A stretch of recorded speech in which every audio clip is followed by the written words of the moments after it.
Olá, boa noite. Bem-vindos. Vamos esperar um pouquinho e a gente já começa. Uns 2 minutinhos.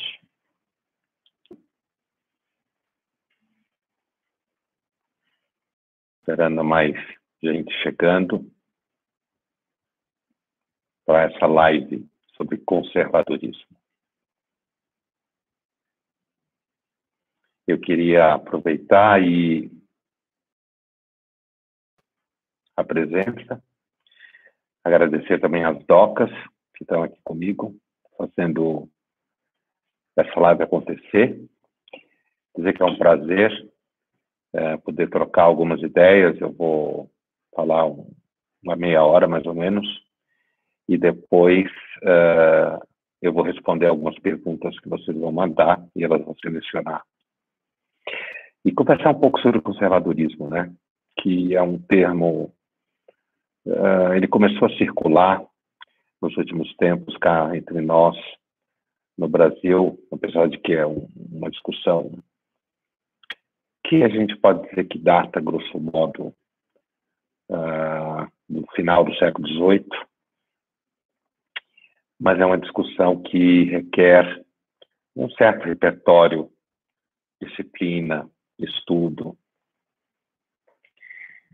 E eu diria que existe um problema central quando a gente quer conversar um pouco, de forma um pouco mais consistente, sobre esse conceito do conservadorismo, em relação a todos os temas políticos, mas esse em específico entre nós, no Brasil, nos últimos tempos, né? Eu diria que é um conflito entre um repertório constituído de livros, né, bibliografia, autores, debate entre eles, concordâncias, discordâncias. Isso só entre os autores que a gente pode elencar como fazendo parte dessa tradição conservadora britânica, como é conhecida, ou anglo-americana. Então, existe, digamos assim, uma relação de tensão e de assimetria entre o que é esse repertório constituído por filósofos, cientistas políticos, sociólogos, grosso modo, desde o final do XVIII, ao longo do XIX, ao longo do XX e atualmente. E, do outro lado, uma discussão política cotidiana, que você pode entendê-la como, por exemplo, intenção eleitoral, disputas políticas específicas, a filiação partidária, jogos político-partidários, né?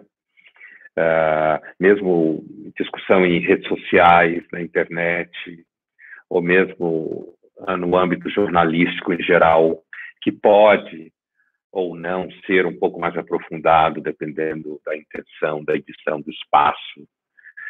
Não só espaço no sentido que se fala do jornalismo impresso, mas também do espaço no sentido da intenção editorial em questão.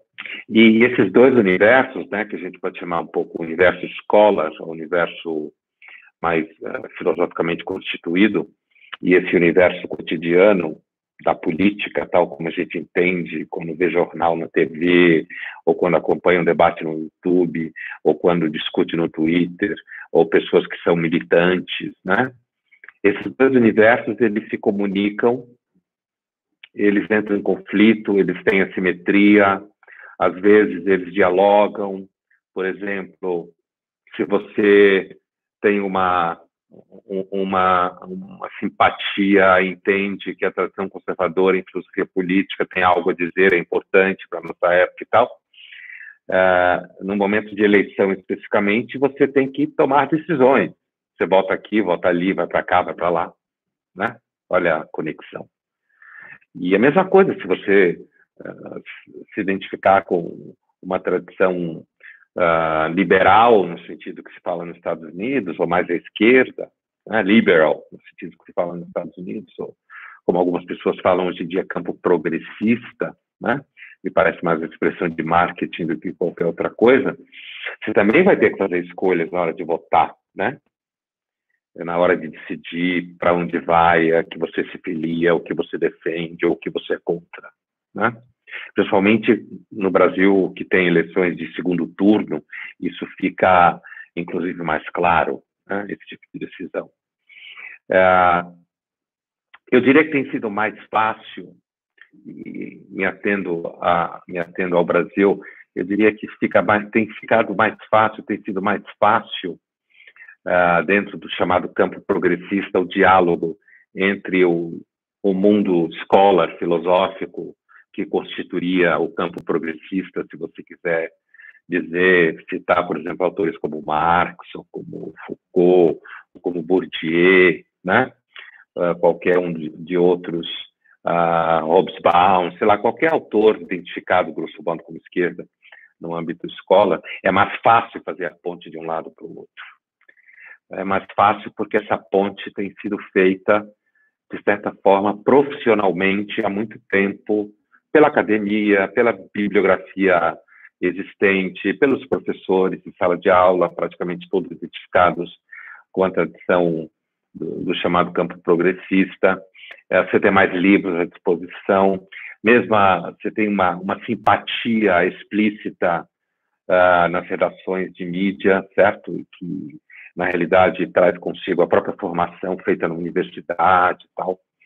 E isso acaba criando uma simetria um pouco menos, digamos assim, complicada do que quando se fala da tradição conservadora, né? A tradição conservadora, ela, no seu sentido escola, filosófico-político, de produção intelectual, né?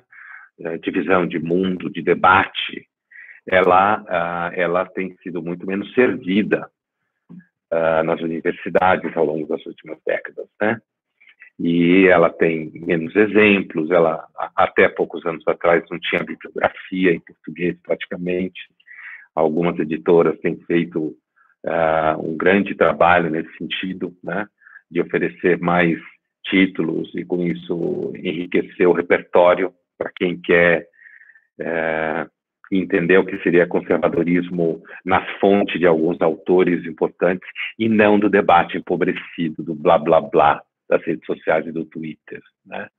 E aí você percebe, por exemplo, os conflitos que existem entre um conjunto de conceitos aqui nesse universo intelectual e, por exemplo, o debate político que a gente vive hoje, ou mesmo as posições que o Bolsonaro acabou assumindo e seu grupo de apoio também, e ideias que ele normalmente defende. É um exemplo muito claro que essa relação entre alguns grupos aqui, no sentido cotidiano, político-partidário, da política profissional comezinha, nem sempre dialoga bem com esse universo mais intelectual, né? E que, no Brasil, nos últimos anos, principalmente a partir do impeachment da Dilma, né? Ou golpe, como se fala no campo progressista em geral, no mundo do PT, e desde daquela época lá, mais ou menos, 2016, essa discussão ela foi ganhando corpo, mas ela ganhou corpo e principalmente ganhou corpo numa versão, eu diria, bastante pobre, bastante miserável, né?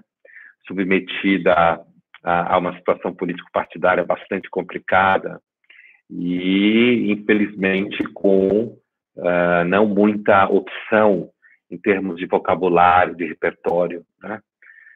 Quando a gente usa a palavra conservadorismo ou pensamento conservador, normalmente se associa a ideias reacionárias, ideias retrógradas, a pessoas escrotas, a gente que quer manter mulher na cozinha, sabe?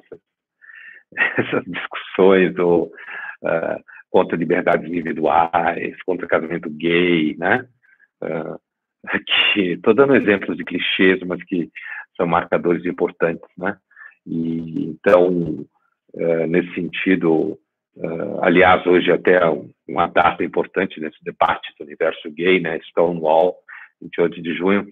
Mas, assim, então, no final das contas, o que acontece é que tem é mais truncado.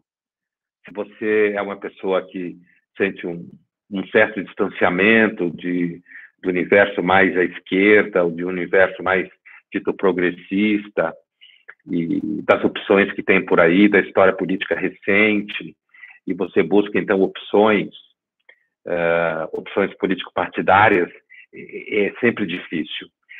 O que pode ajudar, talvez, e essa é a minha intenção, né? Eu acho que é a intenção de todo mundo que tenta levantar o nível do debate, né? E não deixá-lo preso a frases curtas, né? Ou a xingamentos, ou lacração. Lacração, uma merda, né? Quando você quer lacrar a discussão o tempo inteiro, é muito difícil, né? É como se você lacração é tipo de assembleísmo, né? De movimento estudantil do qual eu fiz parte no passado. Bom, então, assim, o que eu acho importante é que a gente pegue esse conteúdo conceitual um pouco mais cuidadoso e torne ele mais palatável, ou ele, assim, que torne ele mais acessível para que esse lado de cá, que é o cotidiano, decisão de eleição, análise do contexto político comezinho, debates políticos cotidianos, político-institucional, partidário e tal, seja um pouco menos obscuro, certo? Um pouco menos obscuro. As editoras que vêm fazendo um importante trabalho de tradução, para aqueles que não leem, normalmente é uma literatura em inglês original, para aqueles que não leem no original em inglês, seja dos Estados Unidos, seja da Inglaterra, as editoras, felizmente, nos últimos anos, têm feito um bom trabalho. É importante também apontar uma questão que é a seguinte: infelizmente, toda essa discussão conservadora e a palavra, né? A palavra, ela já você sabe, esses termos políticos, é que nem a palavra democracia, vai definir. Tem gente que acha que democracia é um regime só de eleição direta, né? E que tá bom. E a gente vê que não é, né? Você pode ter gente eleita durante 500 anos, sei lá, na Rússia, na Venezuela, ou mesmo no Brasil, a gente tem que ficar atento a esse tipo de coisa, né? Democracia é um regime de conceito de instituições, um regime de institucionalização de conflitos, né? Dito ao contrário, e que os sistemas políticos se limitam um ao outro. A democracia não é um regime rápido, ágil, ele é lento, né? Como disse o Biden no dia da eleição nos Estados Unidos no ano passado, é messy, né?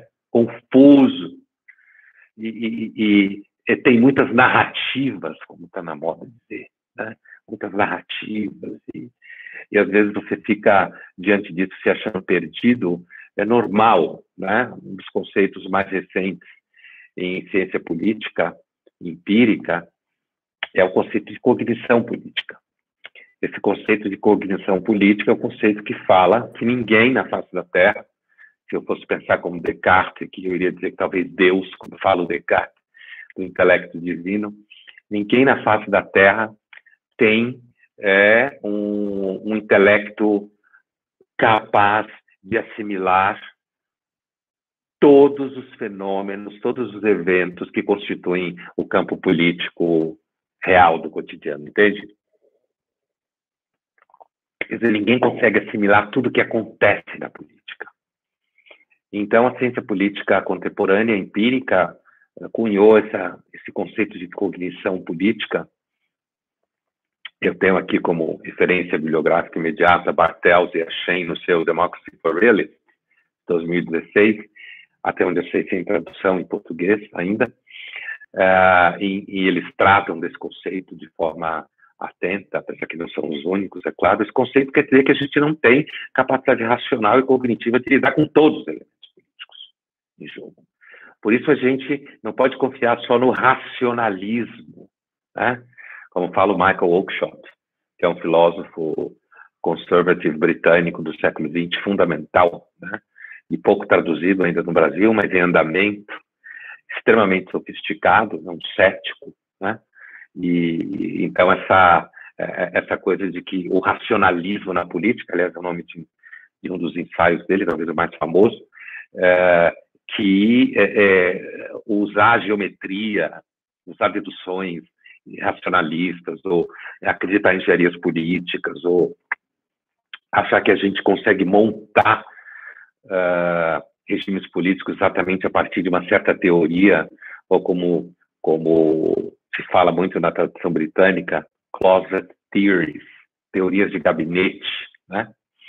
Então, assim, quando a gente consegue ter um pouco mais de acesso a esse tipo de literatura, a gente consegue perceber que a discussão política, a gente poderia falar isso de outros âmbitos, mas estamos falando de política. A discussão política, ela exige muito estudo para quem quer ultrapassar o blá blá blá e a polarização, né? Você quer ficar no blá blá blá e na polarização, não precisa ler nada, basta cuspir, lacrar, xingar os outros, né? E ficar nessa coisa que tanto o PT, historicamente, quanto os bolsonaristas adoram, né? E os bolsonaristas levaram essa arte a um nível que ninguém estava acostumado a ver nesse nível, né? Sem dúvida nenhuma. Mas, assim, então, você tem um campo conceitual bastante rico. Eu vou comentar alguns deles aqui rapidamente, né? Como eu já falei, a crítica ao racionalismo na política, feita pelo Michael Oakeshott, assim como o conceito de closet theories, ou teorias de gabinete, né? Essa ideia de que uma pessoa fica no seu gabinete e ela entende perfeitamente como funciona um ser humano, como funciona a sociedade, o que você tem que inventar. Quer ver onde esse tipo de coisa funciona muito bem? No ambiente da educação. Então, cada hora alguém no seu gabinete decide como as crianças devem ser, e aí vão a educação, que é um dos terrenos mais atormentados, sem fundamentação, cheio de modas e autoajuda, né? E agora ainda com falta de crianças, né, principalmente da classe média para cima, porque cada vez menos, então a disputa, o mercado fica mais aguçado, as escolas vão sendo obrigadas a fazer marketing, aí é a miséria da educação completamente, né? Mas, então, o campo da educação é um campo onde normalmente se aplica muito essas closet theories, essas teorias de gabinete abstratas, que uma hora o fulano faz um doutorado, a ciclana faz um doutorado, e aí vai trabalhar no governo, começa a pôr em prática aquelas coisas. E a tradição conservadora, ela leva em conta, além, como eu falava há pouco, do ceticismo, né, um certo cuidado com a razão. Não se trata de jogar a razão fora, não. Isso é só gente ignorante que faz. A razão é fundamental, mas não o excesso, o racionalismo, que fala o Michael Oakeshott, né? O entendimento de que a realidade pode ser completamente racional. É claro que aí é um conflito com um certo entendimento da frase do Hegel, todo o real é sempre racional, ou todo real é racional. Então, tem o ceticismo forte, e a gente sabe que todo o ceticismo na filosofia sempre desagou numa posição que a gente pode chamar de um certo respeito aos hábitos, costumes, né? Tradição, né? Não no sentido de TSP, mas tradição no sentido daquilo que é comportamento experimentado, que há muito tempo dá certo, ou pelo menos chegou até aqui, né? A gente não tem certeza se a gente vai legar o mundo para muitas gerações, né? Pode ser que a gente afogue nos nossos desejos narcísicos, né? Mas os ancestrais legaram, né? Não tem perfeição. É uma outra coisa que um autor chamado John Keats, entre outros, John Keats vivo, né, húngaro, radicado nos Estados Unidos, brilhante, esse sem tradução nenhuma no Brasil, então não sei. Seguramente alguma dessas editoras farão alguma tradução, mas até agora nenhuma tradução do John Keats, né? Um autor brilhante, tem um livro de 2010 chamado The Human Condition, a condição humana. Ele é um autor identificado com a tradição conservadora britânica, né? E ele fala de como o ser humano é condicionado pela contingência e como isso determina cuidados, né? É um autor ateu, esse é um outro equívoco comum de se associar à tradição conservadora a vínculos religiosos, ou a ideia de que Deus acima de todos, sabe? Pelo contrário, a tradição conservadora tem uma tradição importante de um certo relativismo, né? não relativismo como defesa de visão de mundo, mas como fato constatável já há muito tempo. E, ao mesmo tempo, é uma tradição que não xinga a religião, como se não cospe na cruz, como se fala por aí, né? Porque entende que as religiões fazem parte ali de um repertório pré-histórico, histórico, misturado com moral, com contenção de comportamento, também com guerras, com violência, a espécie assim, imperfeita, como fala o John Keats, né? Nunca vai ser perfeita. E quem normalmente diz que pode deixar você perfeito, em algum momento vai trancar você em algum lugar para você aprender a ser perfeito com essa pessoa, seja lá que corrente política ela tiver. Então, a tradição conservadora, como ela não cospe na cruz, como eu estava dizendo, isso não significa que o pensamento enquanto tal seja religioso. Você tem autores claramente importantes na tradição conservadora, mesmo no século XX, Russell Kirk, americano, que era católico, praticante, assim como você tem autores mais distantes da religião, como o próprio John Keats, como o próprio Michael Oakeshott, né? Que não são necessariamente religiosos, né? Não são religiosos, melhor dizendo.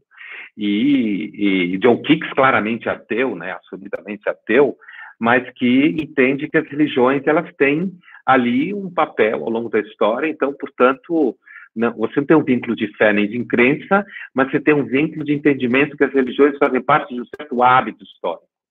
Então, a tradição conservadora, ela é, antes de tudo, ela é melhor compreendida como um pensamento mais parecido com alguém que mexe com máquinas muito... Sabe a ideia daquele relojoeiro antigo lá, que a gente associava a Suíça, aquela coisa, aquela imagem que você mexe em elementos muito delicados, né?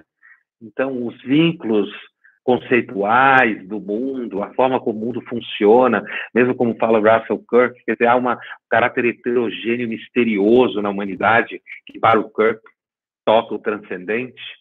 O Edmund Burke, considerado fundador da tradição conservadora, também considerava o transcendente algo importante, mas achava que tinha que ser separado da política completamente, né? Mas, assim,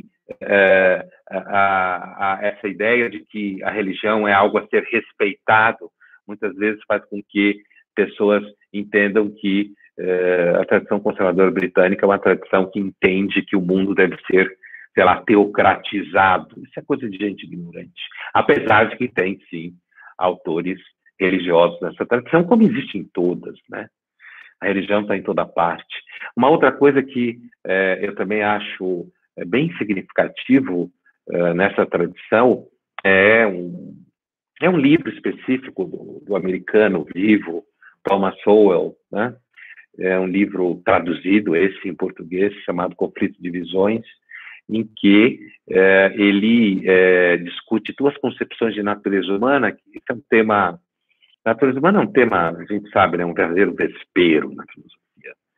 Conflito de quem defende a natureza humana, a sua raiz teológica na história da filosofia, que hoje em dia passa por temas darwinistas e aqueles que entendem que tudo é construído socialmente.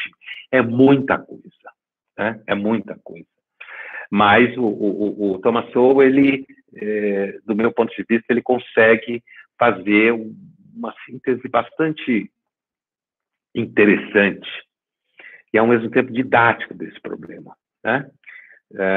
No sentido de dizer que existem duas formas, duas visões de natureza humana ou de comportamento do ser humano que normalmente entram em conflito. Existe uma visão do ser humano, da sua natureza ou dos seus recursos, que é uma visão que tende ao irrestrito, que ele chama de visão irrestrita, que é a ideia de que a natureza humana pode se renovar, se inventar, se recriar, que ela tem recursos infinitos, né?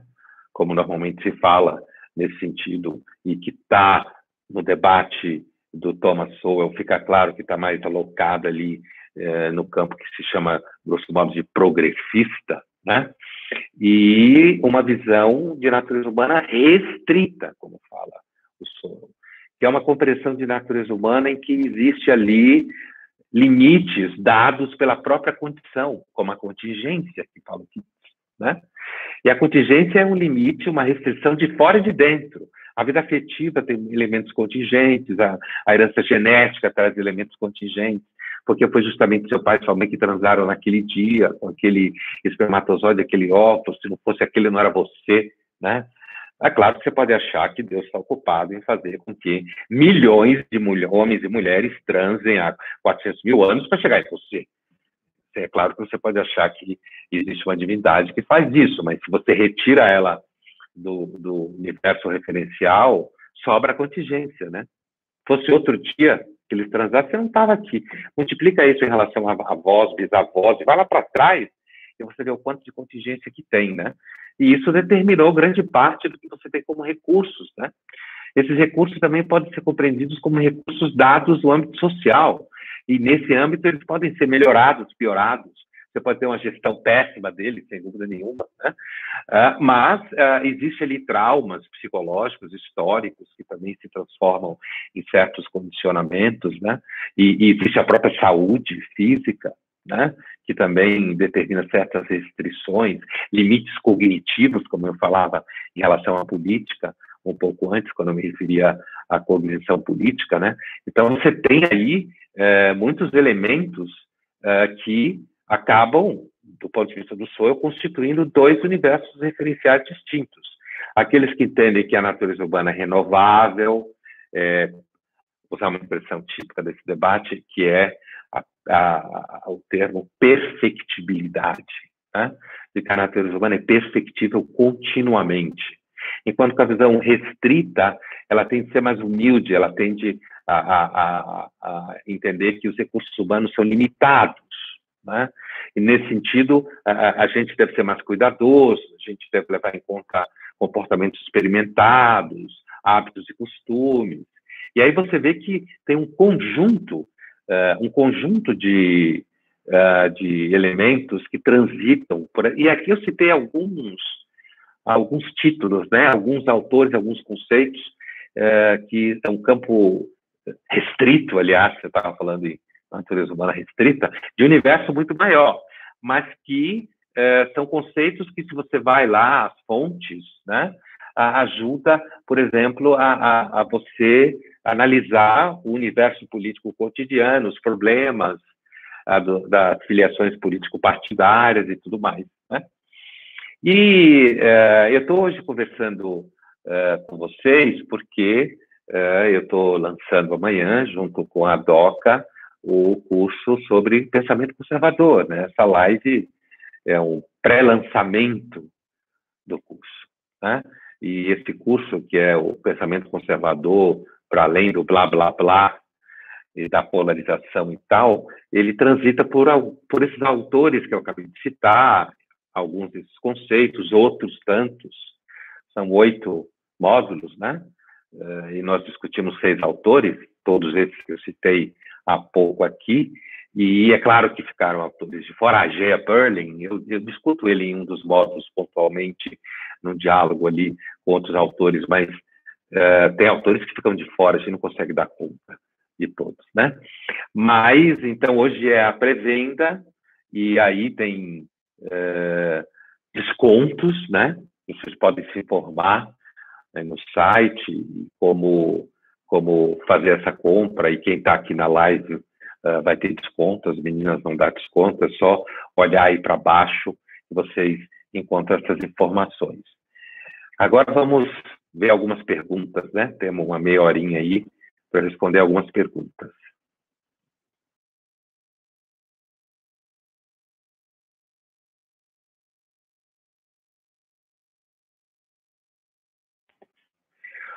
Olha, amanhã nós vamos ter uma live no Instagram às 11 horas, tá? Nós vamos poder conversar sobre esses assuntos de novo, né?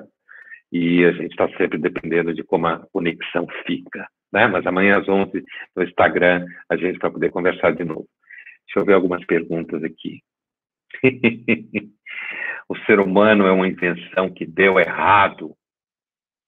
Olha, não acho que dá para dizer que deu errado. Dá para dizer que é um... Eu sei que você usou a expressão invenção no sentido metafórico, né? Mas, assim, o ser humano é uma experiência, como toda experiência que a gente conhece na face da Terra, que tem seus altos e baixos, digamos assim. Tem seu lado mais, seu lado menos, né? É ambivalente. Mas, veja, no dia que bater um cometa, se bater um cometa na Terra, a gente vai dizer que a Terra deu errado, né?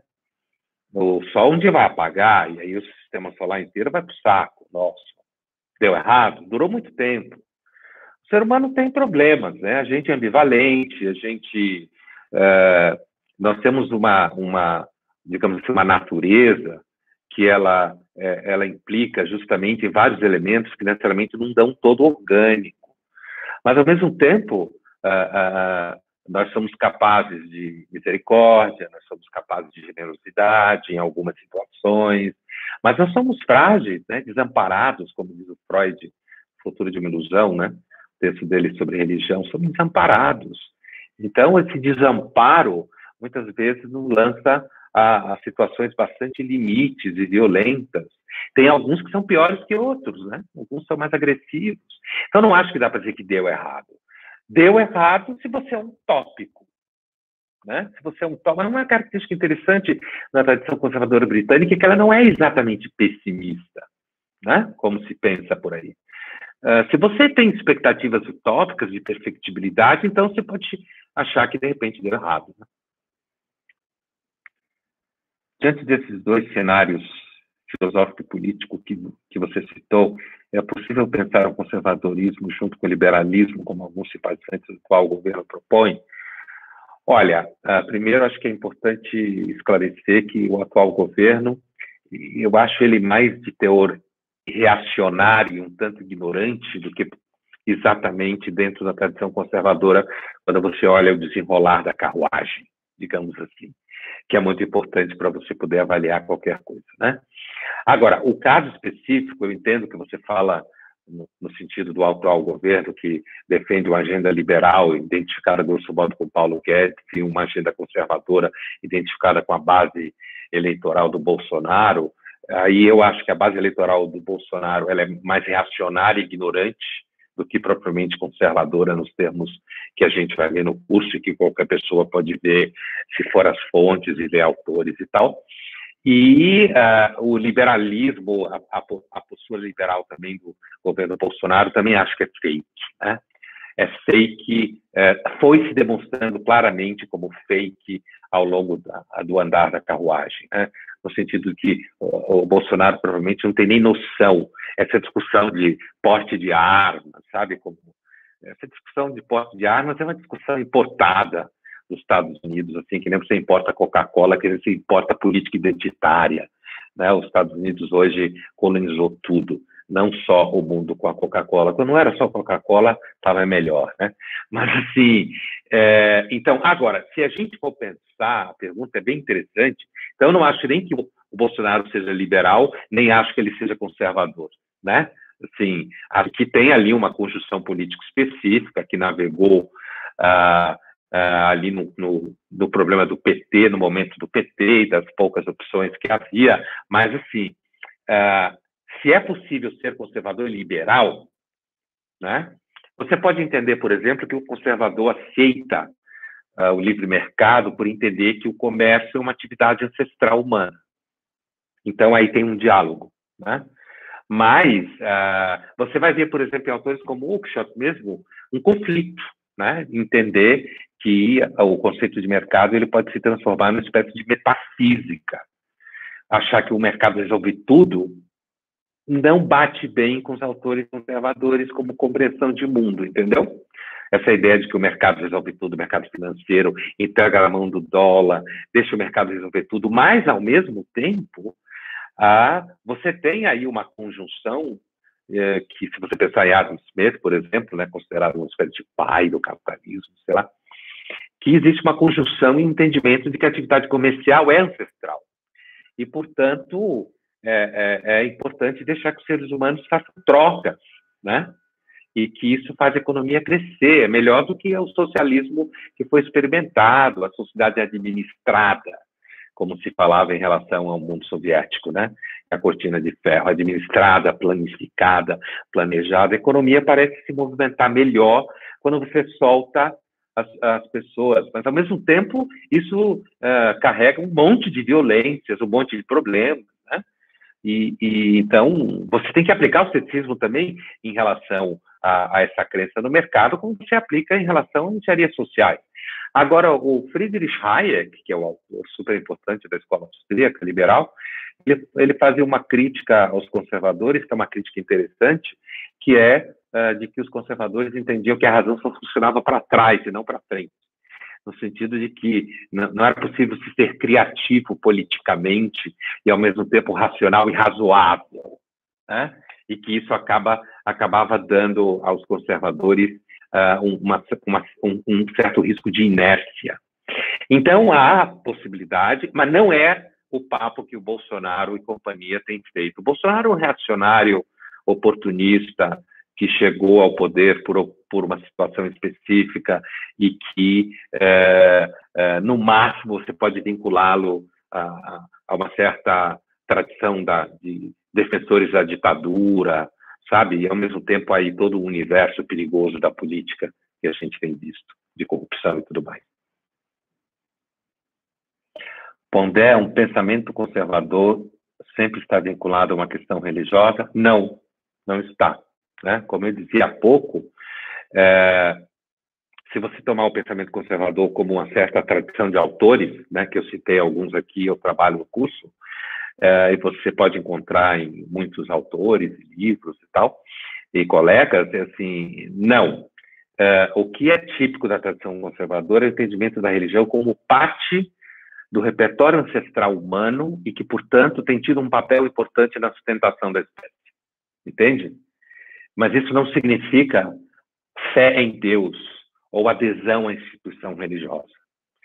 Significa, é a mesma coisa, por exemplo, do entendimento de que a família tem um papel importante na constituição do sujeito.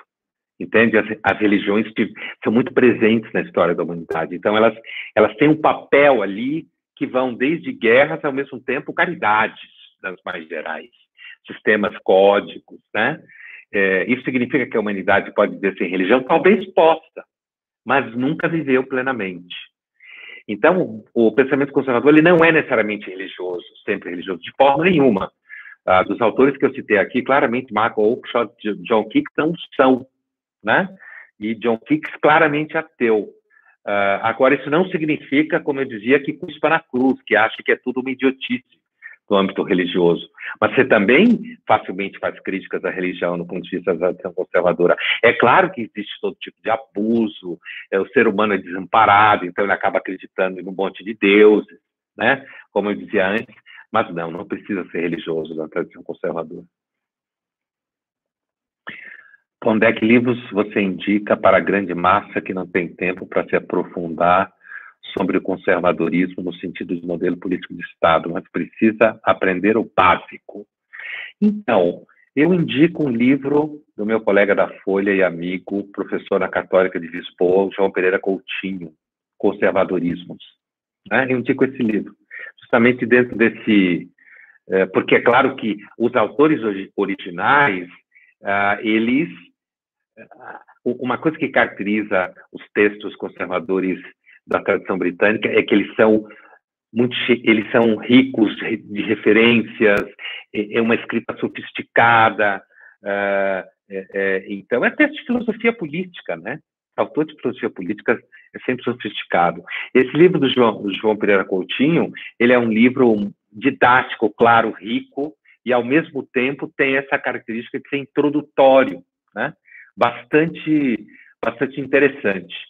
Conservadorismos do João Pereira Coutinho, professor da Católica de Lisboa, colega da Folha.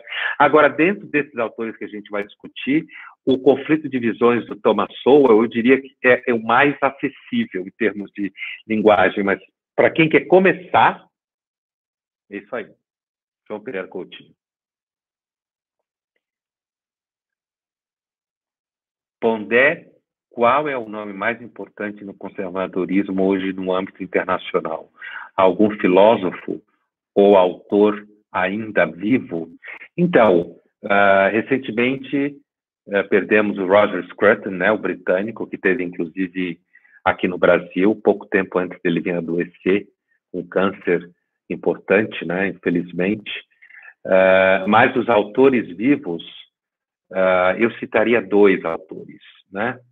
Um deles é o John Keats, que eu acabei de citar, filósofo húngaro radicado nos Estados Unidos, e um outro, por coincidência, também é um húngaro, só que radicado na Inglaterra, que é o Frank Furedi, que é sociólogo, não é filósofo, né? Frank Furedi, ele é colunista de uma revista aqui brasileira chamada Revista Oeste, né? Nessa revista, o Frank Furedi escreve, não sei com qual periodicidade, mas escreve, e também ele não é traduzido no Brasil, Frank Furedi, até agora. Também é vivo, também é bem importante, e o Furedi é um sociólogo, ele discute muito comportamento, né? Discute muito guerras culturais, políticas identitárias, né? Eu citaria esses dois de vivos, importantes e significativos. John Keats, Frank Furedi. Por coincidência, os dois são húngaros. O Furedi mora na Inglaterra e o Keats mora nos Estados Unidos. Vai ter curso no seu Labo também no segundo semestre. No Labo vai ter vários cursos, né? E assim, não necessariamente meus, né? Eu seguramente darei algum curso, como dei esse semestre, sempre dou todo semestre.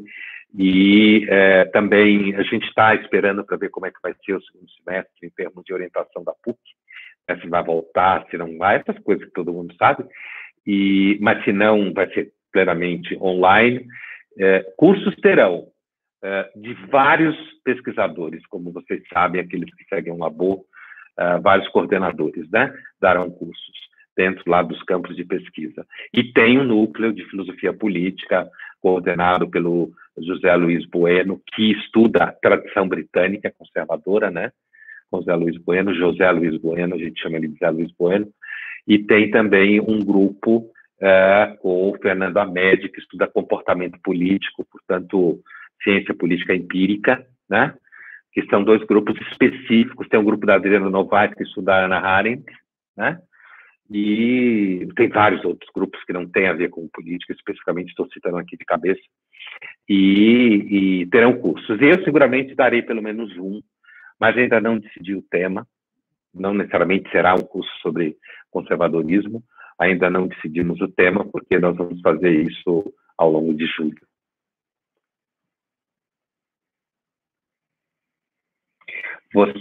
Pondé, você acredita em uma democracia pós-ressaca, uma situação mais positiva?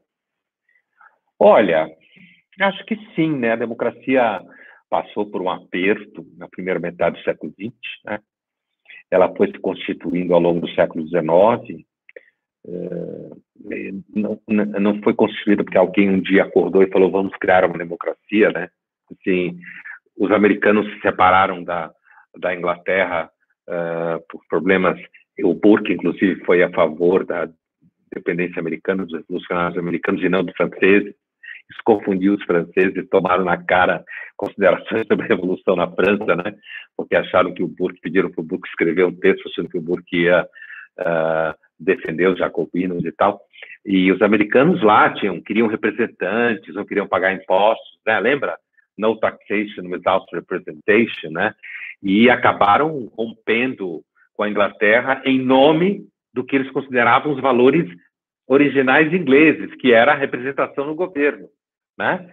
Então, portanto, a primeira democracia, digamos assim, constituída nos moldes republicanos, né, que a gente conhece da era moderna, os Estados Unidos começou também muito animado por autores europeus e por um conflito que passava por comércio, por representação no parlamento inglês. Com isso eu quero dizer o seguinte, que a democracia não nasceu de um design, entendeu?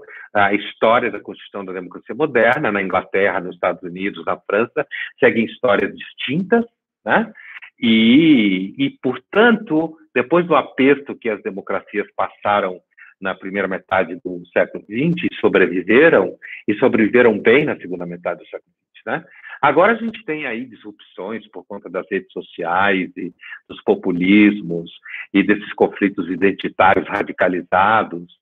Mas se eu acredito num momento mais positivo, olha, em geral, acho que é possível. O ser humano passa por crises, né? E a democracia, ela tem uma grande vantagem que muita gente não consegue entender, que é limitar o poder. Esse é o principal valor da democracia, limitar o poder pelo próprio poder, né? O próprio poder tendo instituições que limitam o próprio poder dele mesmo, né? Então, quando você acredita num cara, e quando um cara fala eu sou o povo brasileiro ou represento o povo brasileiro, você já sabe que é um mentiroso. E já sabe que é um cara que é complicado, seja ele de que linha, seja esquerda, direita, o que for, né? Porque não tem um cara ou uma mulher que represente o povo, né? O povo é representado por uma série de instituições e elas são imperfeitas mesmo. É claro que elas não precisam ser tão corruptas como a do Brasil tem sido nos últimos tempos, inclusive hoje em dia, né? Mas a democracia é um regime institucional, como eu disse, institucionaliza conflitos, né? Portanto, ela sobreviveu a situações difíceis, não há nada que possa garantir que ela não vá sobreviver, mas há que ficar sempre atento, né? Há que ficar sempre atento com riscos de a democracia ficar de fachada, como na Venezuela, ou como na Rússia, por exemplo, né? Então, a gente tem que ficar atento a esse tipo de coisa. Agora, no caso do Brasil, especificamente, acho difícil a eleição de 2022, acho difícil. O ideal é que a gente tivesse uma terceira opção mesmo, como se fala por aí, mas até agora não aparece, né? E isso mostra a própria inanição do sistema político e todos têm culpa, inclusive o PT bastante culpa, teve no poder muito tempo. O PSDB também nunca conseguiu se constituir num partido significativo nacionalmente, apesar de ter tido o controle de São Paulo, o estado mais rico da federação, sem dúvida, mas não tem. Então, em termos de Brasil, 2022 ainda parece uma situação meio de, como eu descrevi numa coluna da Folha, Alien versus Predador, um terror, assim, né? Lula versus Bolsonaro, uma espécie de pesadelo total, mas quem sabe até lá aparece alguma opção, né? Se aparecer alguma opção que se viabilize em termos de partidos políticos, as pessoas podem aderir a essa terceira opção, se ela for razoavelmente equilibrada.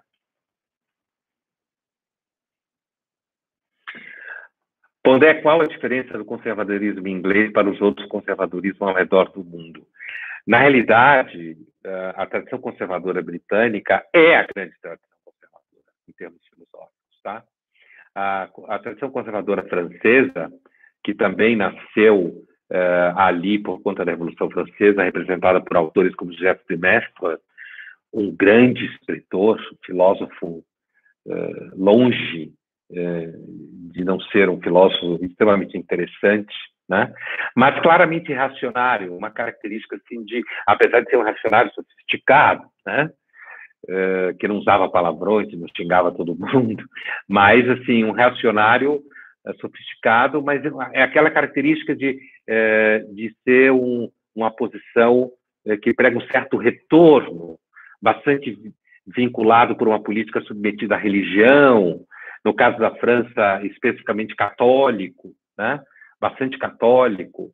Então, essa tradição francesa, conservadora francesa, apesar da expressão ter sido rastreada pelo Kirk como tendo aparecido pela primeira vez na França, né? Conservateur ou conservatif, não pela primeira vez, não usado pelo Burke, que acabou se constituindo como, sendo entendido como fundador da tradição, mas então tem essa versão francesa que sempre, mesmo a Action Française no século XX, com temas bastante, muitas vezes católicos ou muito étnicos, com características do período da primeira metade do XX, flertando com o fascismo, com características raciais, né? Racistas ou racialistas, e, portanto, o que há de característico na tradição inglesa é justamente essa confluência de um entendimento da importância dos hábitos com uma sofisticação de pensamento cético, né? Essa confluência que foi se constituindo também, existem autores americanos, claro, por influência direta do fato da Inglaterra ser a matriz dos Estados Unidos e da própria língua, mesma língua e tal, acabou se constituindo, e mesmo porque acabou se constituindo na cultura mais importante do século XX, né? a inglesa e a americana de alguma forma.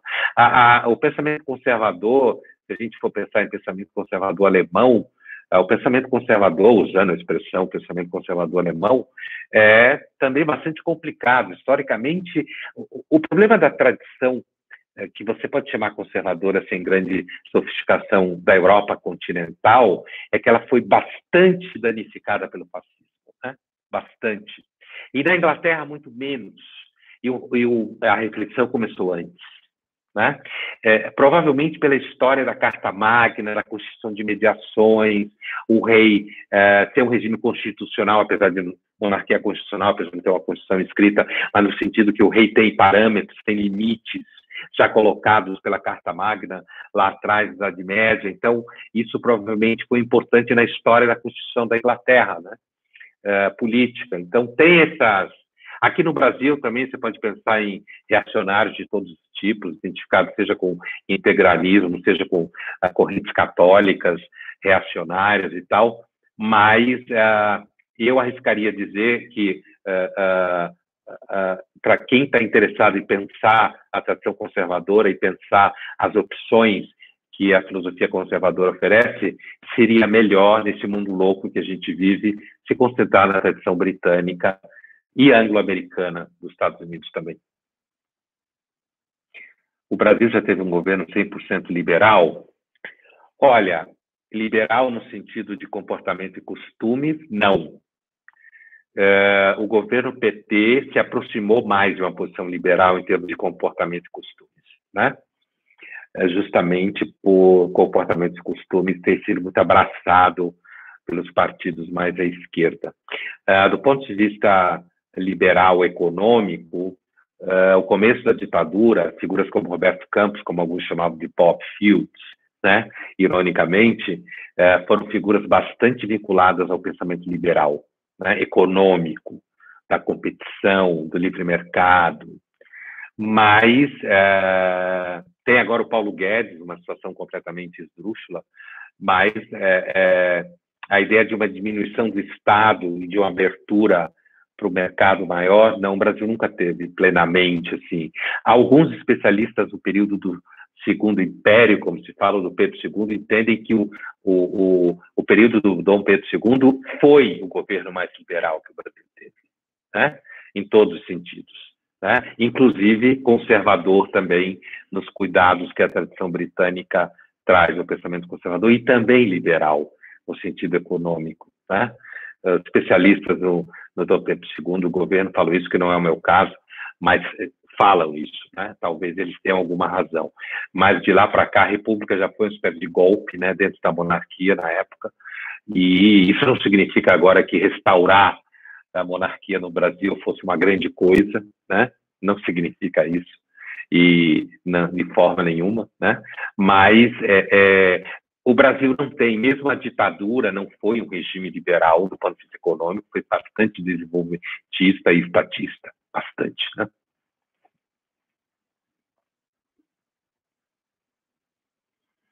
Olá, Pondé, você acha que estamos voltando à Idade das Trevas, só que ao invés de Deus são os políticos que são idolatrados? Primeiro, a Idade das Trevas é uma expressão que foi ali meio que cunhada pelos iluministas franceses anticlericais, que achavam que a Idade Média era um lixo, né? A gente está acostumado a usar a expressão Idade das Trevas por oposição ao iluminismo. Mas a Idade Média não foi filosoficamente um lixo de forma nenhuma. A filosofia medieval é extremamente sofisticada, bastante teológica, é claro. A igreja não tinha um décimo, ou um vigésimo, ou menos ainda, poder do que tem o Estado hoje, para controlar a vida das pessoas, como o cinema fez a gente parecer. Não existia penhora online na Idade Média. Um juiz pode tirar toda a sua grana com um clique. E se for injusto, você pode gastar dinheiro que não tem e levar 20 anos para recuperar esse dinheiro. Então, a igreja nunca teve poder na Idade Média, como a gente acha que tem, porque ninguém nunca teve. Porque não tinha, digamos assim, agências no sentido de atores institucionais que conseguissem viajar tão rápido no espaço, né? E no curto espaço de tempo para exercer o poder. a sociedade era bem mais desorganizada, né? Roma teve um poder muito mais organizado no auge do Império Romano do que a própria Idade Média, foi bastante fragmentada, esfacelada e descentralizada.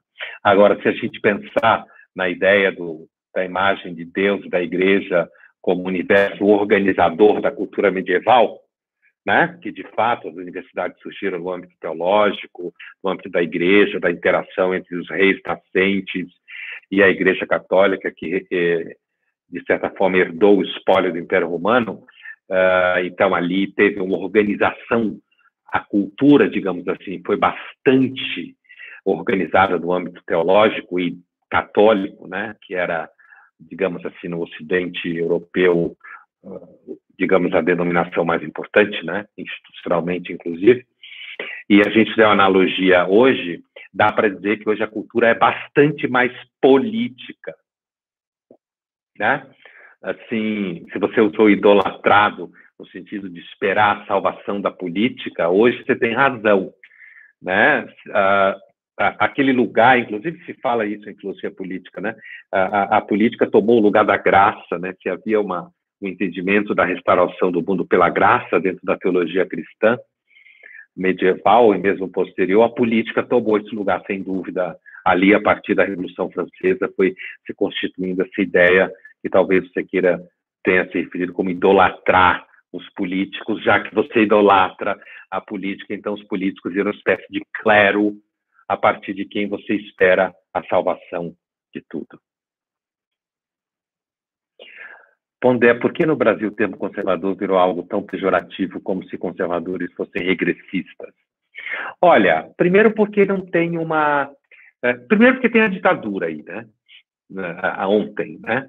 E a ditadura foi a Guerra Fria no Brasil, a ditadura foi violenta, era os Estados Unidos cuidando do seu quintal, certo? Que é o que estava acontecendo, principalmente após a Revolução Cubana, e havia ali uma disputa geopolítica violenta. Os soviéticos não eram melhores do que os americanos, de forma nenhuma. Lembre sempre que tinha mais gente fugindo do regime soviético para o outro lado do que o contrário, né? Mas a ditadura foi violenta, agressiva, na América Latina inteira. Então, a ideia de conservador e a esquerda fez muito bem esse diálogo, esse discurso, inclusive no âmbito das universidades, do jornalismo. E porque teve uma ditadura, então a esquerda acabou herdando o espólio moral daqueles que combatiam a ditadura, né? Então, no caso do Brasil, ficou identificado como aqueles que combatiam a ditadura, que era violenta, agressiva, assassina, certo? E estavam identificados com a esquerda, muitos deles, inclusive, identificados com a União Soviética, né? Mas, ao longo da história, a esquerda herdou o espólio moral da ditadura, como sendo aqueles que lutaram contra a ditadura, certo? Então, muito da imagem do conservador como regressista, como você chamou, advém na história do Brasil recente este fato, advém deste fato. E também da enorme ignorância que agora vai ficar. Para você perceber a ignorância acerca de alguma coisa, você tem que ter acesso àquilo que não é a ignorância para você comparar, né? Um repertório para você comparar e ter acesso a uma certa complexidade maior das referências. Mas eu acho que a história recente da ditadura no Brasil é muito importante para isso que você falou, e também o fato de que a esquerda capitalizou muito bem o fato que a esquerda, naquele momento, teve de combate à ditadura, ainda que muitos combatessem em nome de um socialismo soviético, que não era democrático, né? Mas aqui combatia-se uma ditadura que torturava, que prendia, e a esquerda acabou assimilando esse espólio moral, né? Que no âmbito de ditadura, quando você combate o governo, seja lá ele de direita ou da esquerda, quem combateu os regimes de esquerda na União Soviética também sabe muito bem disso, nos países que eram satélites da cortina de ferro, sabe muito bem que quem tem coragem e não tem medo do poder, quando dá sorte, acaba herdando o espólio moral de uma época sombria. Bom, é isso aí. Muito obrigado. Obrigado pelas perguntas, obrigado pela presença. Amanhã no Instagram, às 11h, a gente volta a falar desse assunto, no pré-lançamento do curso Conservadorismo para além do blá blá blá da polarização.